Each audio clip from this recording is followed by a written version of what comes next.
嗨，大家好，这里是 Just Be Station。近期清朗行动中宣布强调了艺人的学历和专业素质，要求提高准入门槛。娱乐圈酒漏鱼这种一直被大家深恶痛绝的现象，终于被注意到了。为什么娱乐圈不需要酒漏鱼？这里就给大家讲几件酒漏鱼们弄出的让人啼笑皆非的事件。大家在笑过之后，可以透过现象进行一些思考。无人在意的这就是街舞第4季综艺节目，最近却是掀起了小小波澜。导师之一张艺兴做了一套动作后，另一位导师王先生忽然上场，蹲下身子给张艺兴比了一个夹手臂的动作。这个动作在街舞中的含义就是指出对方的舞蹈动作是抄袭。他这是在节目中当众指责张艺兴抄袭。王先生之所以这么自信，是因为他在上一期做过同样的舞蹈动作，所以认为张艺兴抄袭了他。王先生的粉丝也因此相信张艺兴确实抄袭，于是全网开始造谣嘲讽张艺兴，媒体通稿更是少不了。张艺兴抄袭这件事就这么被定性了，即使后面澄清了，舆论也无法挽回。不信大家可以搜索一下。但是张艺兴工作室非常强硬，很快就放出了这个动作的教学视频，指出这个动作是街舞的日常基本功，是学习街舞的必练动作，根本不是谁的原创。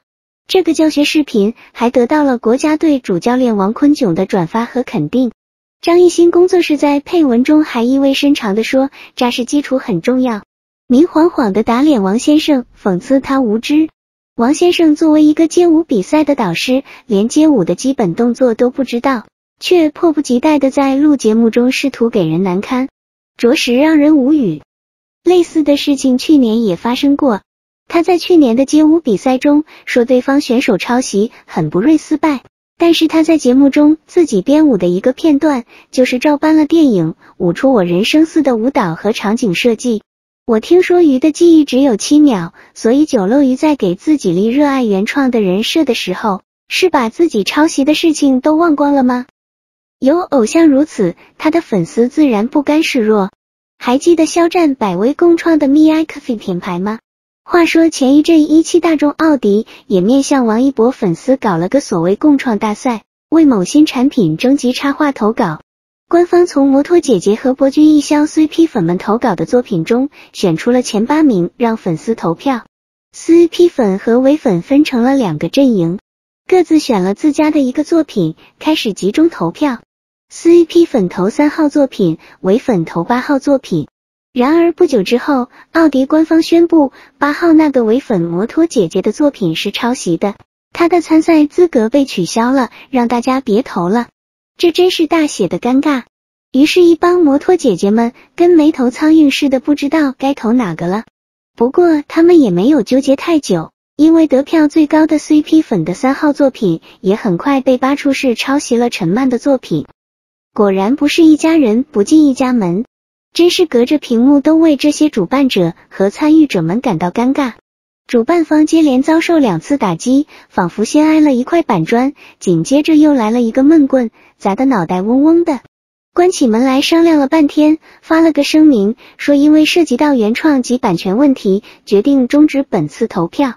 轰轰烈烈的新品插画共创大赛就这么虎头蛇尾的结束了。藏着掖着生怕被人知道，好好一个大的汽车品牌沾上了酒漏鱼，声誉没少受损。估计奥迪官方现在的心情，大概只有这个表情包能够精准描述，当事人现在就是后悔，非常后悔。他们指望酒漏鱼的粉丝能有什么大财，看来是客户市场调研方面出了问题，被骗了吧。近日王先生担任《天天向上》节目主持人的事情饱受争议。这个节目是固定的几名主持人以天天兄弟命名，无证上岗也就罢了，5年的主持人生涯，多少人求不来的机会。但是王先生在这里担任了5年的背景板，毫无进步。我们看看他在镜头前的实际水平。今年金鹰奖的这个颁奖的主题是金鹰30迎风而立，我想问问您这个个人是怎么理解的呢？我觉得金鹰30是会有挑战性，然后也会有很大的可能性。怎么理解这句话？就是刚才我的解释。有挑战性也会有可能性。有挑战性也会有可能性。我再琢磨一下。好，那个想问一下，你最近央视主持人都听不明白他在说什么，只好尴尬地说要再琢磨一下。作为一个主持人，至今连完整的话都说不明白，这就是他粉丝口中的娱乐圈全能艺人。去年被质疑后，湖南台出了份声明，声称王先生是辅助主持。然而大家看看播音中国的这条科普，实际上国家广电总局的上岗规定中根本没有所谓辅助主持的说法，这纯属是杜撰出来的，用以欺骗大众的名头。今年在国家清朗行动下，要求严格执行主持人上岗管理规定，未取得主持人职业证书的人员不得在访谈类节目中担任主持人，节目不得设置或变相设置辅助性主持岗位，不得设置嘉宾主持，嘉宾不能行使主持人职能。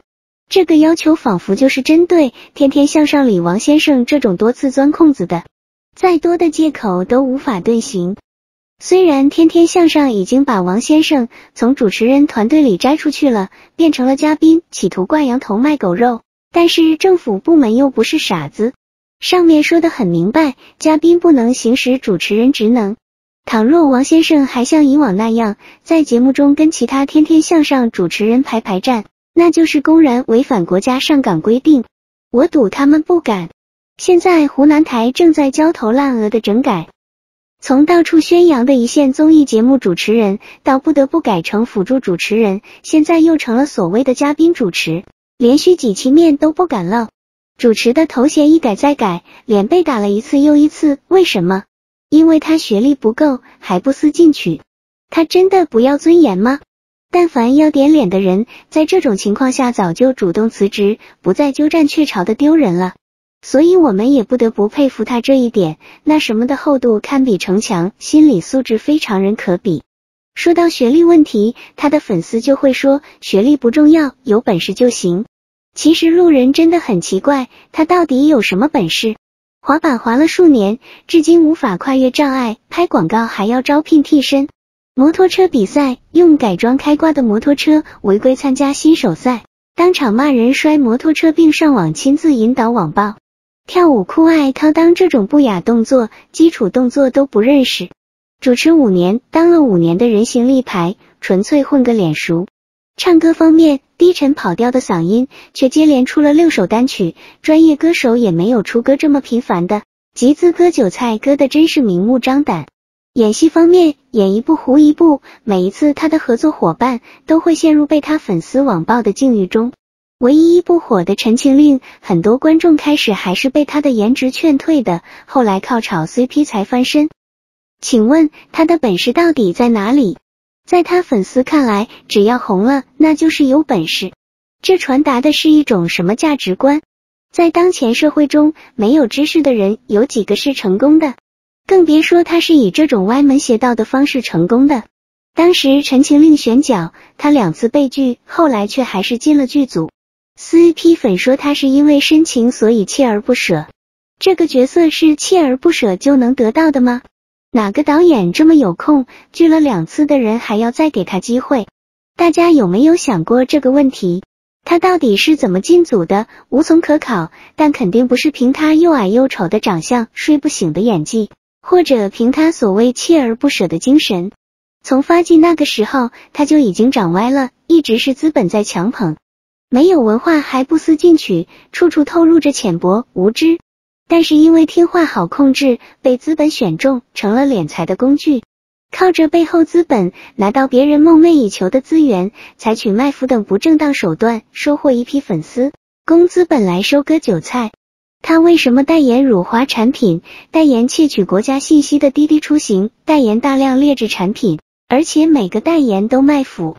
人们从这些都能看出来，他的背后资本显然从来没有为他做长远打算，也不在乎他的声誉，只想利用他赚快钱。乐华也在急于上市，他只是个听话的傀儡。当然他也不亏，赢得的财富让他在福布斯榜上有名，各取所需，互相利用罢了。这样一个人却是很多人的精神偶像，尤其是那些未成年粉丝。为了给偶像辩护，他们甚至还放言说周恩来是中国最大的酒漏鱼。他们会以收获的名利来论成功，唯金钱论，唯结果论，大量宣传读书无用，都想着不读书却收获人生巅峰，这个思想可不可怕？当今社会，大部分人都是普普通通的老百姓，通过学习、读书改变自己的命运，提高自身的修养。即使有人不读书也能取得成功，那也是极少数的，更不要说是以这种资本强捧等不正当方式取得所谓的成功。政府部门的这个提高行业门槛的举措，让大众举双手叫好。希望今后的娱乐圈少一些伸手捉鳖、到此一放这样的笑话吧。谢谢观赏，下期再见。